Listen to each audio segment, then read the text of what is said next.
1 থেকে 10 পর্যন্ত মৌলিক সংখ্যার গড় কত? এখন তোমাকে যদি বলতে এখান থেকে আমি দুইটা বোঝাবো।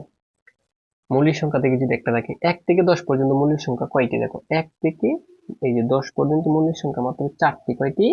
4টি। এখন মৌলিক সংখ্যা 4টা কি কি? 2, 3, 5, 7।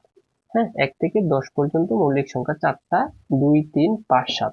এখন বলছে যদি মৌলিক সংখ্যা বলতো যে 1 থেকে 10 পর্যন্ত মৌলিক সংখ্যা কয়টি, ওই প্রশ্নটা যদি করতো তাহলে লিখতে 4টি। এখন বলছে মৌলিক সংখ্যার গড়, তাহলে দেখো গড় আমরা কেমনে বের করি? 1, 2, 3, 4, এই মৌলিক সংখ্যা 4টা যোগ করে 4 দ্বারা ভাগ দিয়ে দিবা।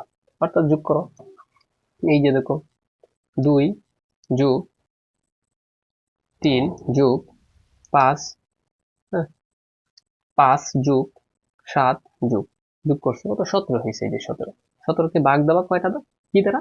1, 2, 3, 4, 4টা সংখ্যা যেহেতু, এখন এই যে ভাগ 4, কাজ শেষ। কত হয়েছে দেখো? 4 দশমিক, এই যে 4.25। তাহলে 4.25 কোথায় আছে? এই যে দেখো উত্তর 4.25। তাহলে মৌলিক সংখ্যা থেকে আমাদের বেনিশ। ঠিক আছে। সো এখন আমরা আমরা আগে সহজটি দেখব। তুমি পরীক্ষার আগের দিনও যদি এই টেকনিক গুলো দেখে যাও, তাহলে 100% তুমি অন্তত 4 থেকে 5টা এমসিকিউ পাস করতে পারবা। একটা ভিডিওর মাধ্যমে আমি আমার এই সিক্রেট যে শীটটা, এটা আমি সলভ করে দিচ্ছি। নিচের কোনটি বিচ্ছিন্ন চলক? এখান থেকে একটা প্রশ্ন থাকবে, বিচ্ছিন্ন চলক আর অবিচ্ছিন্ন চলক। বিচ্ছিন্ন চলক কোনটা? এই যে জন জনসংখ্যা গণসংখ্যা যেটাই থাকবে এটা হচ্ছে বিচ্ছিন্ন। ঠিক আছে। আর অবিচ্ছিন্ন চলক হচ্ছে এটা। এখন বলছি নিচের কোনটি, তোমাদেরকে আমি বলি বিচ্ছিন্ন চলক। এখন 4টা বিচ্ছিন্ন চলক তোমরা নাম মুখস্থ করে ফেলবা।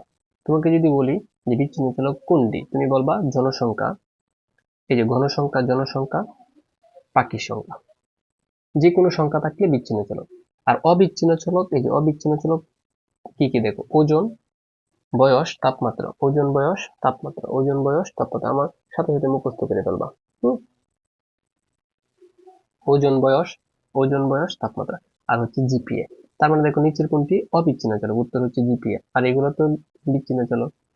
তার মানে বিচ্ছিন্ন আর অবিচ্ছিন্ন চলক থেকে একটা এমসিকিউ যে কোনো বোর্ডে থাকবেই থাকবেই থাকবে, 100% হচ্ছে। ঠিক আছে।